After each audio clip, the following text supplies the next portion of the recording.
There was something about Ava that Nora couldn't quite put her finger on, some undefinable spark that made Nora feel seen and understood in ways she never had before. With Ava around, Nora found herself laughing more, caring less about what others thought, and embracing spontaneity. Their connection was like a breath of fresh air, a reminder that life could be more than just following routines. Yet there were times when Nora saw a fleeting shadow cross Ava's face, a hint of sadness or uncertainty that made her wonder about the stories hidden behind those soulful brown eyes. During one of their late-night talks, Nora finally asked the question that had been swirling in her mind.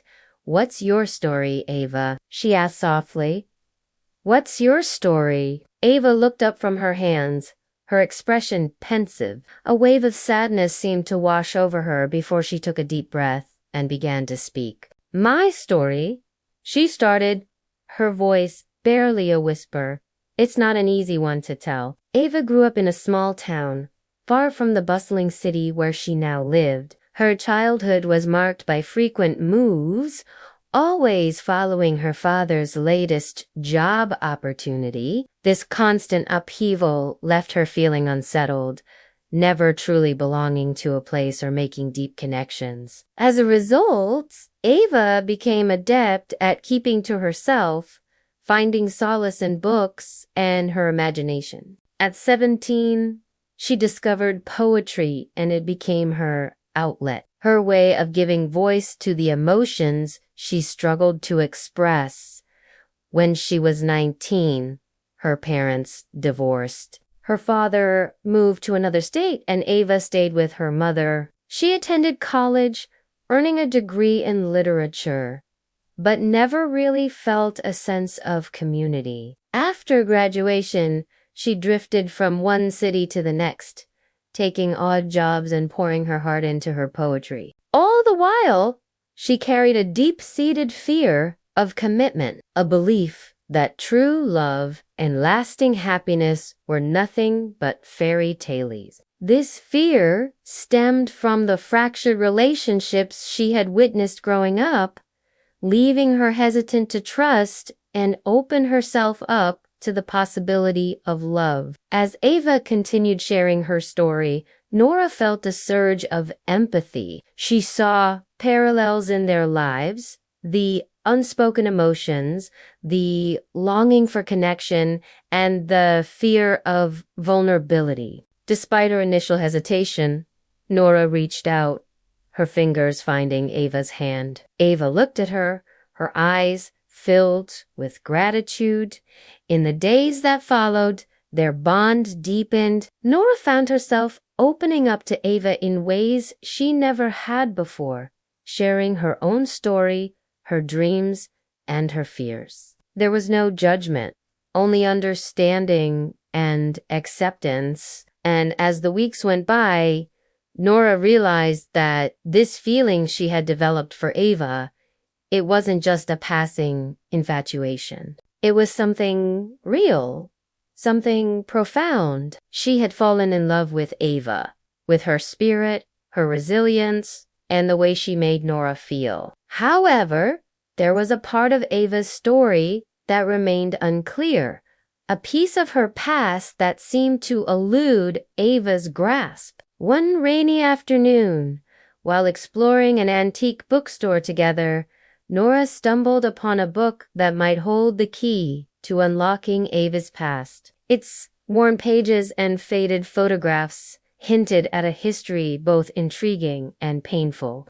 Intrigued, Nora brought the book home, hoping to find answers. That evening, Nora sat in her living room, the book open on her lap. As she turned the pages, she found a faded photograph of a young girl with striking brown eyes, the same eyes she had seen in Ava's, but it was the inscription on the back of the photo that sent a chill down her spine. "To my darling Evelyn," it read, "May your wings always carry you home." Suddenly, a memory flashed before Nora's eyes, a vivid recollection of Ava's words during one of their late-night talks. My story, Ava had said, her voice trembling.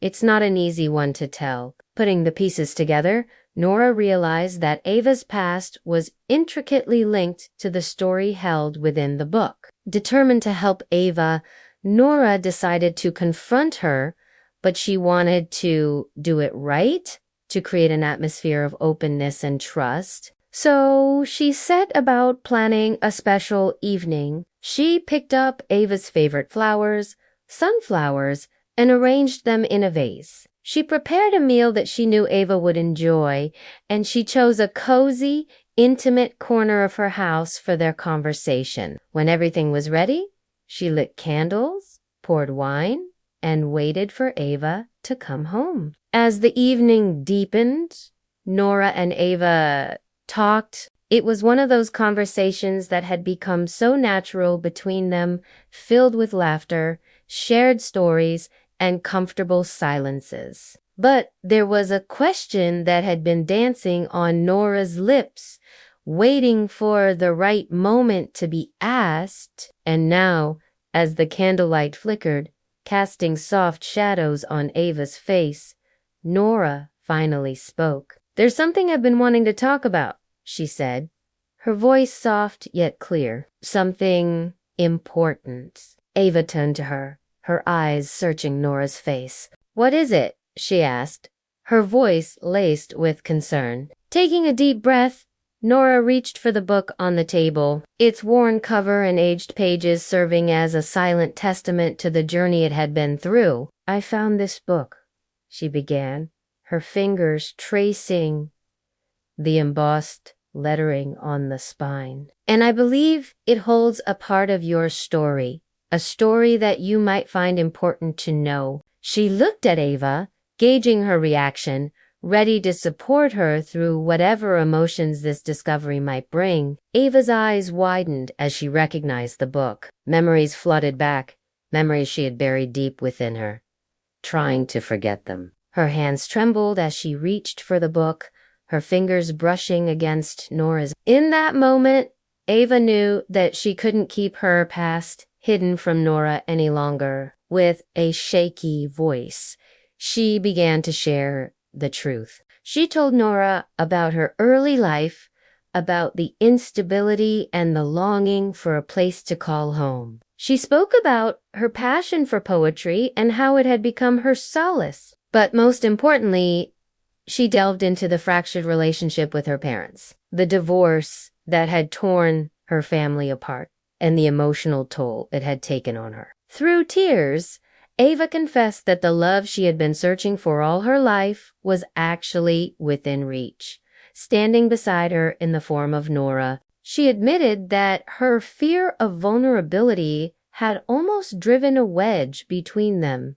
jeopardizing the chance at love she had been yearning for. As Ava poured her heart out, Nora listened intently, her eyes filled with empathy and understanding. When Ava fell silent, Nora reached out, her hand finding Ava's. "I'm here with you," she whispered, her voice thick with emotion. "We can face this together." Ava looked at Nora, her eyes shining with gratitude and love. In that moment, surrounded by the flickering candlelight and the silent support of Nora's love, Ava felt a weight lift from her shoulders. Sharing her story, her truth, had been a cathartic release, a step towards healing. And as she looked into Nora's eyes, she knew she wasn't just loved for who she was, but accepted, cherished, and embraced with every flaw and every scar. Their love story, though unconventional and at times challenging, had led them to this point of profound understanding and connection. Hand in hand, Nora and Ava faced the dawn of a new day, their love story richer, their bond unbreakable, and their future filled with the promise of shared healing and enduring love.